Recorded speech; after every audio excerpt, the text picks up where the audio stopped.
चाहते हैं कि सदन के अंदर सार्थक चर्चा हो, लेकिन जब जनता से जुड़े मुद्दों को हम लोग या विपक्ष उठाते सदन के अंदर, तो जो जवाब आते हैं सत्ता पक्ष के वो संतोषजनक नहीं है। आज पूरे प्रदेश में त्राही त्राही है बिजली पानी की, और उसका संतोषजनक जवाब कोई मंत्री दे नहीं रहा। मुझे लगता है कि माननीय स्पीकर महोदय भी इस बात से संतुष्ट होंगे कि जिस प्रकार के सवाल होते हैं और जिस गहन अध्ययन के बाद सोच समझ के जो जवाब देने चाहिए वो सदन में आते नहीं है। चर्चा भी होती है तो जब आपने भाषण सुने हैं वो लिपापोती हो रही है। और जब डिमांड फॉर ग्रांट्स पर चर्चा हुई थी, सब लोगों ने भी बात रखी, मुख्यमंत्री ने लंबा भाषण दिया, लेकिन जो प्रदेश में 8 महीने में माहौल बन गया है वहाँ पर हम देख रहे हैं। अभी भी मैं देख रहा था कि जहाँ तक नौकरियों की बात है, सरकार ने बोला कि 4 लाख नौकरी देने के लिए हम संकल्पित हैं। अब संकल्प लेने से कुछ नहीं होगा, आपको तो नोटिफिकेशन जारी करना पड़ेगा और बच्चों को, लोगों को नौकरी देनी पड़ेंगी। तो पुरानी सरकार की जो नौकरियां थी उनको अपना बता के कर रहे हैं। खैर, मैं चाहता हूं कि प्रदेश में जो लॉ एंड ऑर्डर है, जो बिजली पानी है, जो उम्मीद लोगों की थी इस सरकार से, उसको पूरा करना चाहिए। हम एक सकारात्मक विपक्ष का रोल निभा रहे हैं और अपनी बात मजबूती से रख रहे हैं, और हमारा काम भी है। विपक्ष का काम होता है कि सदन के अंदर सरकार की जवाबदेही तय करना, सवाल पूछना हमारा अधिकार है, और ये सरकार की जिम्मेदारी है कि संतोषजनक जवाब दिया जाए ताकि जनप्रतिनिधि संतुष्ट हों और पब्लिक में मैसेज जाए कि सरकार काम कर रही है। कांग्रेस मानती है कि इतनी जल्दी, मुझे कोई आश्चर्य नहीं है कि जो वहाँ गए हैं, अब मुझे लगता है और भी ऐसे बहुत से लोग होंगे जो उस सिस्टम में फिट नहीं बैठ पाएंगे, क्योंकि मैं समझता हूं कि सबको साथ लेकर चलने की विचारधारा अगर किसी दल में है तो वो कांग्रेस पार्टी में है। सब वर्गों को, और जैसा राहुल गांधी सदन में बोल रहे हैं कि सब समाज, सब धर्म, सब जाति बिरादरी और सब पृष्ठभूमि के लोग अगर आगे आएंगे, उनकी गिनती होगी, हमें वास्तविकता पता पड़ेगी। और कांग्रेस पार्टी ने भी एक कमिटमेंट किया है। सबसे बड़ा कमिटमेंट तो ये था कि हम सेंसस कराएंगे, दूसरा कि किसानों को एमएसपी के लिए हम कानून बनाएंगे।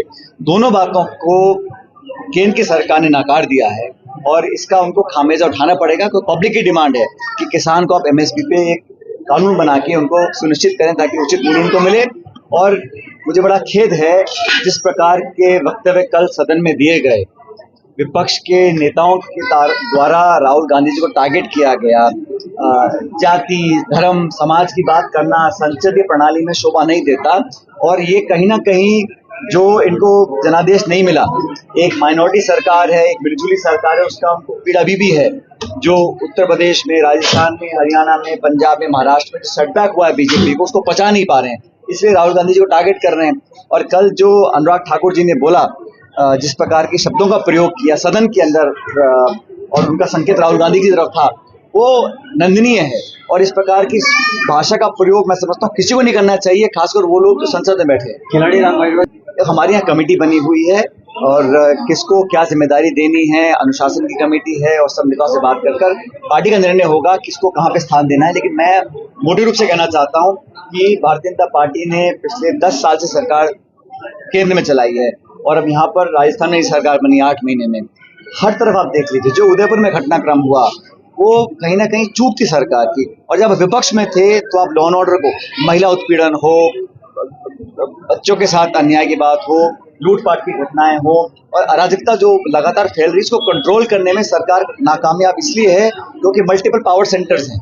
वहाँ पता नहीं कि एक्चुअली में सरकार चला कौन रहा है, सब निर्देश दिल्ली से आते हैं, और कहीं ना कहीं ये अफसरशाही हावी हो रही है सरकार के ऊपर। ऐसे आम जनता की धारणा बन चुकी है। सर, आप में अच्छे शब्दों की आप बात करते रहे हमेशा कि राजनीतिक सुचिता बनी रहे, लेकिन शांति धारीवाल के वक्तव्य को लेकर उस प्रकरण का संज्ञान स्पीकर साहब ने लिया, और उस पर जो धारीवाल जी को माफी मांगते उन्होंने माफी मांग ली, और उनको जो रूलिंग देनी थी स्पीकर साहब ने दे दी है।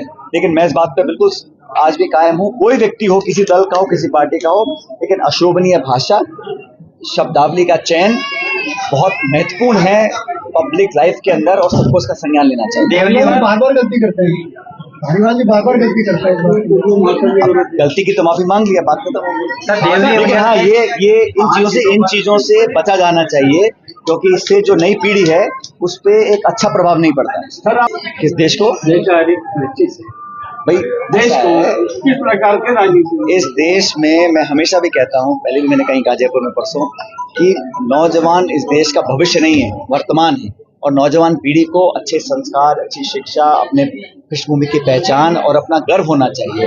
और इस देश में उन शक्तियों को ताकत मिलनी चाहिए जो लोगों को जोड़ना चाहती है। जो ताकतें लोगों को तोड़ना चाहती हैं वो इस 21वीं शताब्दी के भारत को समझ नहीं पा रहे हैं।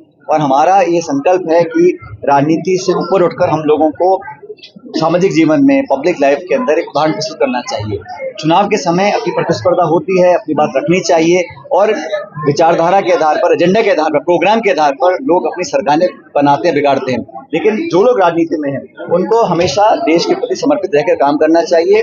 और नौजवान पीढ़ी आज बहुत जागरूक है, उत्साहित है और देश के लिए कुछ करना चाहती है। उनको संसाधन और प्लेटफॉर्म प्रोवाइड करना हम सबकी जिम्मेदारी है। केवली उलियान सहित 5 सीटों पर चुनाव है, उपचुनाव जो होने हैं। पांचों सीटें कांग्रेस पार्टी जीतने जा रही है, क्योंकि जो परिणाम आए राजस्थान में, बीजेपी को बैकफुट पर हम लोग लेकर आए, हम और हमारे सहयोगी दलों ने ऐसा कर दिखाया और 5 सीटों पर बीजेपी हारेगी, मुझे पूरा विश्वास आप है। युवाओं की आवाज उठाते हैं, 5 सीटों पर क्या युवा उम्मीदवार होंगे? जो जीतने वाला होगा उसको टिकट दिया जाएगा, सबसे चर्चा करी जाएगी, किसी एक व्यक्ति की बात नहीं है। दल निर्णय करता है किसको चुनाव लड़ाना है। लेकिन जो आज माहौल बना हुआ है, जो बेरुखी जनता में हो गई है सिर्फ मात्र 7-8 महीने में भाजपा सरकार से, उसको देखते हुए मुझे लगता है कि अच्छे बहुमत के साथ 5 सीटों पर बीजेपी हारेगी, हम लोग जीतेंगे। अब ऐसा है, वो तो जो बजट था हम सब सुन रहे थे, लेकिन उसमें विवरण दिए नहीं गए और वो अधिकारियों ने एक तरह से जो टाइप पहले करते थे सरकार के लिए, वही अधिकारी टाइप बजट इस बार कर रहे हैं। घोषणाओं तो बहुत सुन लिया हम लोगों ने, धरातल पे क्या उतरेगा? क्या वो पैसा वो खर्च करा पाएंगे, नहीं करा पाएंगे? क्या वो संसाधन लोगों को दिला पाएंगे, दिला पाएंगे? अभी लंबी लंबी घोषणा बजट स्पीच में करी है दोनों ने, मुख्यमंत्री जी ने, उप मुख्यमंत्री जी ने, लेकिन धरातल पर उतरने का कोई रूपरेखा नहीं दिखी। और सबसे